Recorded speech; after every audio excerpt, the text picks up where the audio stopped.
जागतिक महिला दिनानिमित्त कविता म्हणून मी स्त्री म्हणविली जाते. कवयित्री सौ स्वाती दांडेकर. आयुष्याच्या घरट्यामधून जीवनाचे सूर साधते. आयुष्याच्या घरट्यामधून जीवनाचे सूर साधते. जगते जगविते प्रेमाचे धागे जुळविते. म्हणून मी स्त्री म्हणविली जाते. म्हणून मी स्त्री म्हणविली जाते. सप्तपदीची 7 पाऊले 7 वचने विश्वासाची. सप्तपदीची 7 पाऊले 7 वचने विश्वासाची. अंगावरून येते मम गृहा माप ओलांडुनी तुझे माझ्यात.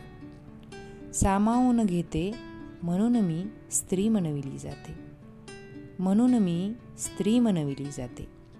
अर्धांगिनी गृहस्वामिनी कुलवधू भावी माता. अर्धांगिनी गृहस्वामिनी कुलवधू भावी माता. प्रेमाची परिभाषा विश्वासाची आशा. हृदयाचे धागे जुळवूनी बीज उदरी जोपासते. हृदयाचे धागे जुळवूनी बीज उदरी जोपासते. कुलदीपक जीवन आशा तेवविते. म्हणून मी स्त्री म्हणविली जाते. म्हणून मी स्त्री म्हणविली जाते.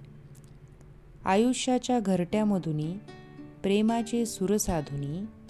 आयुष्याच्या घरट्यामधून प्रेमाचे सूर साधुनी. मायेची उब देऊनी नवजीवन नव आशा जीवनाची अभिलाषा. वीर शिवाजी लक्ष्मीबाई भावी पिढीचे मानकरी. वीर शिवाजी लक्ष्मीबाई भावी पिढीचे मानकरी. निराकाराला आकार देते म्हणून मी स्त्री म्हणविली जाते. म्हणून मी स्त्री म्हणविली जाते. अबोल भाषा जीवनाची मुक भाषा स्वप्नांची. हळवी पालवी भावनांची. हळवी पालवी भावनांची. तृप्तता पाणवल्या नेत्रांची. अस्मिता राखते जीवनाची. जीवनाचे सूर साधते. म्हणून मी स्त्री म्हणविली जाते. म्हणून मी स्त्री म्हणविली जाते. सर्व स्त्रियांना समर्पित जागतिक महिला दिनाच्या सर्वांना हार्दिक हार्दिक शुभेच्छा.